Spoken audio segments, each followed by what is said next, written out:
Hello, this is Reverend Don Lewis coming to you from beautiful Salem. Tonight we're going to continue our discussion of time magic. In our last episode we talked a little bit about the caveats of time magic, reasons why time magic might be considered a rather dangerous art form, why it is not necessarily the most popular art form, and also the fact that it is still in its infancy. Tonight we're going to talk a little bit about how time magic is done. I mentioned in an earlier installment my good friend Rosemary Fletcher, who is now in spirit. But Rosemary is one of the best psychics that I have ever known. She also is one of the widest ranging psychics I've ever known. A very kind, very nice person, and also immensely talented. One of the things she did was time magic, and her time magic was very different from my time magic. When she did time magic, she used a technique that she described as folding time. Now, it does involve some of the same idea, but she perceived time as being not unlike a fabric. And when she wanted to move through it more quickly than ordinary physical existence would allow, she folded it. You might say she created a pocket in time and moved through it. She did this particularly for long driving trips. Now, interestingly, Rosemary also felt that that time that was folded must eventually unfold. And she experienced this in the following way. She would often fold a long trip, which would then become shorter, and she would do this 2 or 3 times, and then the 4th or maybe the 5th trip would suddenly become much longer than she expected. And she attributed this to the folded time unfolding. It would often happen unexpectedly. Now, I'm not sure that that is... I have not found it to be the case in my time magic. However, because she believed it, of course it became true. And plus, she was extremely talented, and perhaps she knew better than I. I don't really know, but I don't normally find that the time magic I do undoes itself in any way. When I do time magic, I perceive it as passing through a barrier. I'm not going to go into a lot of details about how the barrier is dealt with or how it's conceived, although we do talk about this in much greater detail in our third degree work. But by the time you get to third degree, you should have a good basis for it. Whereas people watching this video do not necessarily, and I don't necessarily want to give you a technique that might be dangerous to you. But I perceive it as a barrier and pass through it. And in passing through it, I charge what I want to happen. And I have found, as I say, I don't find that it unfolds, but then I'm not folding it either. I'm passing through it. I have, however, sometimes felt, and this also is a difference in my time magic versus Rosemary's. Rosemary was frequently trying to shorten time. I almost always am trying to lengthen it. And that has to do with the way I live my life. I find myself almost always with too much to do in too little time. And so I create more time. And I sometimes think that just because in the physical world,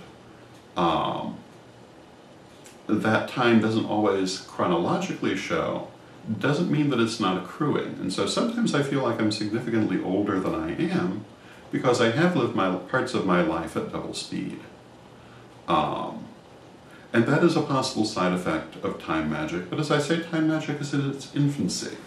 And it seems to affect different people differently. My cousin Crystal, who some of you know, is almost always taken for being years younger than she is. And she's done just as much time magic as I have. It affects her differently. Understanding the effects are something that we're still working with. And as I say, I don't know anyone that I would call really an expert in time magic in the sense of being able to answer all these questions, because it is an art that's in its infancy. And as I say, for me, it is basically a matter of moving through barriers. Or maybe it's better to say of objectifying time in the form of a barrier and moving through it. I also have a wide range of techniques that I use that involve creating a room in time. creating the room in time basically is programming what you want to happen in a certain period in time. And I'm not going to give the step-by-step instructions for it, because I think it's something one needs to work up to. But I find it very effective. And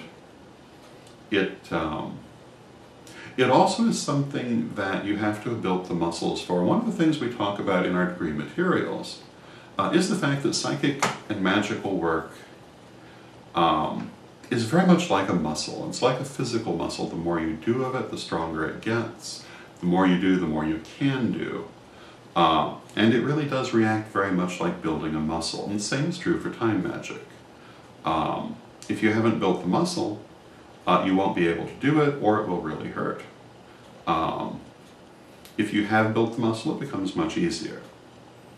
I think this probably pretty much concludes what I want to say in vlog format about time magic. Now, we have written about it much more extensively in our third degree materials, and those who are members of the Order of World Walkers work with it a great deal more. But I think that for the purpose of explaining what it is, I think we've probably exhausted the topic. But I do want to say that I think it's extremely important with arts such as time magic, but many others that are really kind of still in their infancy, that we really understand that we are not recapturing ancient knowledge, but are building new knowledge, and that we in fact need to build it. And we do this experientially. Magic is not a science, magic is an art. Although we sometimes describe it as a science, it really is an art. It's very subjective, it's very individual.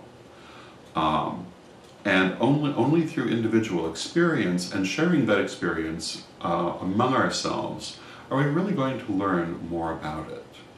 And we really need to be doing that. We need not only to be learning the traditional arts, we need to be expanding them.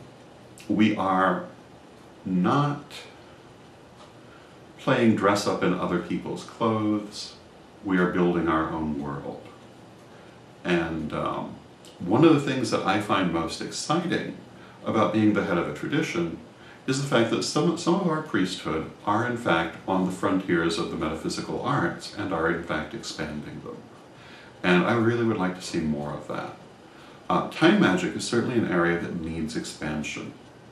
And, but as I say, it's extremely important to pursue it in a very grounded manner, because it can be extremely ungrounding to a person. So I think that concludes our discussion of time magic, and until next time, may you blessed be.